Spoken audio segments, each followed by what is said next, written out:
Universitas Pancasakti Bekasi secara resmi ditunjuk dan sukses melaksanakan peran sebagai tuan rumah dalam agenda penting Unit Layanan Terpadu atau ULT Keliling yang diinisiasi oleh Lembaga Layanan Pendidikan Tinggi LL Dikti Wilayah 4. Agenda strategis yang berlangsung pada Senin, 9 Juni 2026 kemarin ini merupakan langkah nyata pemerintah dalam upaya memangkas jalur birokrasi, mempercepat estimasi waktu pengurusan dokumen, serta mendekatkan pelayanan administrasi mutu kepada perguruan tinggi swasta di daerah.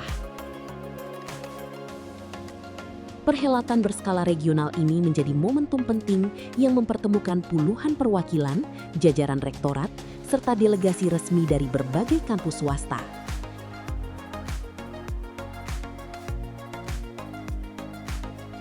Para peserta yang hadir tercatat berasal dari 4 wilayah kerja strategis di bawah naungan LL Dikti Wilayah 4, yaitu Kabupaten Purwakarta, Kota dan Kabupaten Bekasi, Kabupaten Subang, hingga Kabupaten Karawang.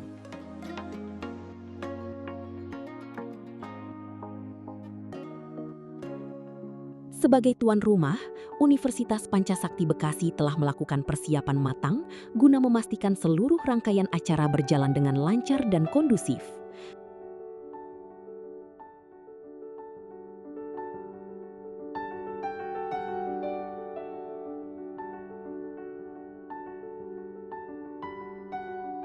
Kehadiran ULT keliling di lokasi strategis seperti Bekasi ini dinilai sebagai solusi taktis yang sangat efektif. Program jemput bola ini berhasil mengatasi tantangan geografis dan efisiensi waktu yang selama ini dihadapi oleh para pengelola kampus maupun dosen mandiri di daerah yang biasanya harus menempuh perjalanan jauh ke kantor pusat LL Dikti Wilayah 4 di Kota Bandung hanya untuk melakukan koordinasi dokumen.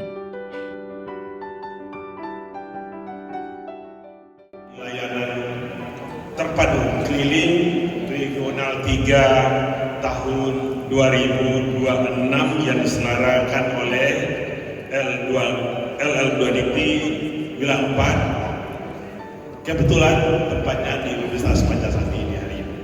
Atas nama seluruh Sivitas Akademika Universitas Pancasakti Bekasi, kami menyampaikan terima kasih dan apresiasi yang setinggi-tingginya kepada Kehadiran para delegasi lintas wilayah dari Purwakarta, Subang, Karawang dan Bekasi ini tidak hanya sekedar untuk mengurus keperluan administrasi kedinasan, melainkan juga berkembang menjadi ruang silaturahmi akademik dan forum diskusi positif antar perguruan tinggi demi kemajuan kualitas pendidikan di wilayah masing-masing. Normalisasi data ini, kemudian untuk IK-nya ada 374, SPMI-nya hijau dan belum mengisi IKU PTS-nya. Kemudian berikutnya itu Universitas Medika Suherman. Saya ulangi lagi, Universitas Medika Suherman. Oke, tolong kasih tanda merah. Oke, berekam, kasih berekam. Nah, Universitas Medika Suherman. Dalam pelaksanaan ULT keliling kali ini, LL Dikti Wilayah 4 membuka beberapa klaster layanan inti yang menjadi pilar utama dalam tata kelola administrasi perguruan tinggi. Di antaranya adalah layanan Jabatan Fungsional Akademik Dosen atau JAFUN yang memfasilitasi asistensi dan verifikasi berkas bagi tenaga pendidik yang sedang memperjuangkan kenaikan pangkat akademiknya. Selain itu, dibuka pula pos konsultasi intensif untuk aplikasi Sister yang berfokus pada sinkronisasi data nomor induk dosen nasional atau NIDN, perubahan data dosen, serta validasi instrumen beban kerja dosen BKD. Melalui mekanisme dan sistem antrean yang terstruktur dengan baik, ratusan berkas administrasi serta kendala teknis yang selama ini dihadapi oleh para dosen dan operator dapat dicarikan solusi terbaiknya secara instan dan transparan langsung di tempat kejadian. Kesuksesan Universitas Pancasakti Bekasi dalam mengemban amanah sebagai tuan rumah ULT keliling LL Dikti Wilayah 4 ini menegaskan komitmen dan posisi strategis kampus dalam ekosistem pendidikan tinggi regional. Ya, 4 hal ini yang dinilai mau ke akreditasi nasional, mau internasional. Nah, next lagi. Kemudian kalau Serdos, sekarang bicara Serdos mah gampang Bapak Ibu. Saya berharap selama ini kan baru 50%, 50 orang dari Pancasakti yang dapat Serdos. Sisanya bagaimana saya mau ngasih Serdos kalau tidak punya jabatan profesional. Jadi Serdos isunya bukan lagi kalau nggak ada kuota, salah. 5% dosen dari 130 yang mengusulkan. Ada nggak? 70 orang dosen di Pancasakti itu berhak dan bisa mengusulkan. Tapi yang jadi pertanyaan, kenapa hanya 17 orang yang mengusulkan? Ya, saya hafal dua kepala perguruan tinggi ini berapa mengusulkan, berapa ini diterima, semuanya gitu ya. Data berjalan ya Bapak Ibu ya. Ada next lagi gitu loh. Nah, jadi bayangkan aja cuma tahun 2026 penelitian barunya cuma 1. Tahun 2025 itu ada 4. Pengabdiannya ada 1. Dari sebelumnya 1 tahun aja ketika di sini sudah jadi asisten ahli. Tahun ini sudah bisa mengusulkan jadi dapat Serdos. Kan yang penting eligible-nya dilihat sudah 4 semester, next lagi. Nah, kemudian Bapak Ibu, ini di LL Dikti ini menjadi masalah besar adalah apa? Rata-rata usia untuk bisa profesor itu 64 tahun 5 bulan. Yang usianya 40 hanya 13. Bapak Ibu dapatkan reviewnya dari asesor itu seperti apa? Oh, saya kira cukup baik dari sisi layanan dan lain sebagainya, sangat cukup baik. Kemudian Pak Lukman juga hadir ya sebagai Kepala L2 Dikti dan beliau sangat peduli sekali untuk dapat menerjemahkan dari ULT ini. Saya kira ULT ini tahun-tahun sebelumnya belum ada ya kali ya, tahun-tahun sebelumnya. Luar biasa Universitas Pancasakti sebagai tuan rumah dan melayani dengan baik, dan kita lihat tadi para ketua, rektor, direktur dan lain sebagainya hadir, dan Pak Lukman juga mengabsen satu-satu. Yang nggak hadir ketua atau wakil ketua atau direkturnya akan dipanggil oleh Pak Lukman.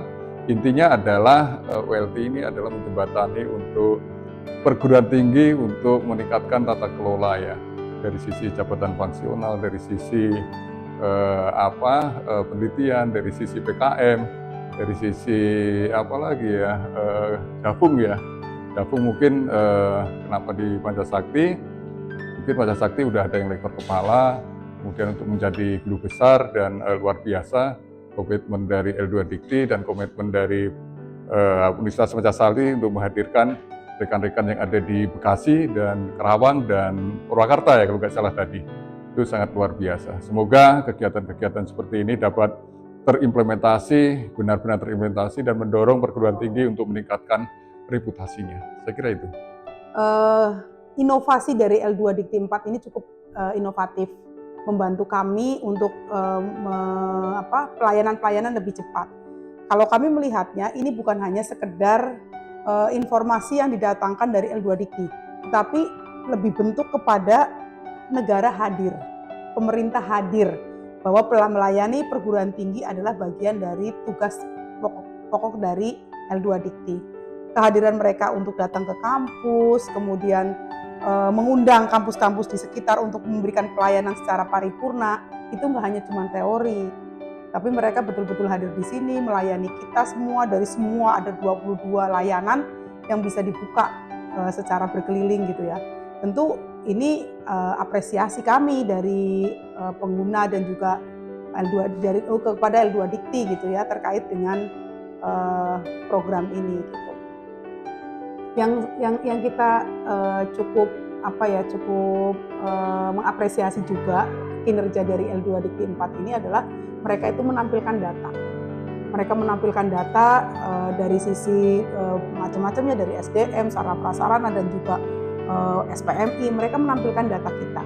Nah, dari data itu kan kami nggak bisa ngomong apa-apa tuh karena mereka udah berbasis data gitu ya. Nah, dengan hal-hal tadi, target-target yang diberikan oleh Pak L2 Dikti ya, dari L2 Dikti untuk kita, tentu ini memicu kita semangat untuk memperbaiki, berbenah bersama-sama gitu. Jadi yang selama ini kita pada tidur santai, nah ternyata setelah kita bangun, dipecut bangun, ayo bangun. Nah, tentu ini memberikan semangat kita untuk terus berbenah bersama-sama gitu ya. Saya yakin L2 Dikti kan membina perguruan tinggi, pengen perguruan tinggi di bawah naungannya itu menjadi perguruan tinggi yang unggul, yang kemudian lulusannya juga berdampak gitu kan. Nah, benar juga kalau apa yang dilakukan oleh L2 Dikti itu adalah dengan salah satu inovasinya adalah dengan berkeliling, memberikan pelayanan-pelayanan secara URL keliling ini gitu. Ya efektif sih kalau saya rasa ya, kita tunggu aja nanti tahun depan kayak apa sih perubahan dari tadi yang mungkin kuning menjadi hijau, yang merah jadi kuning atau justru jadi hijau. Nanti kita bisa melihatlah efektivitasnya kan nanti setelah program ini gitu.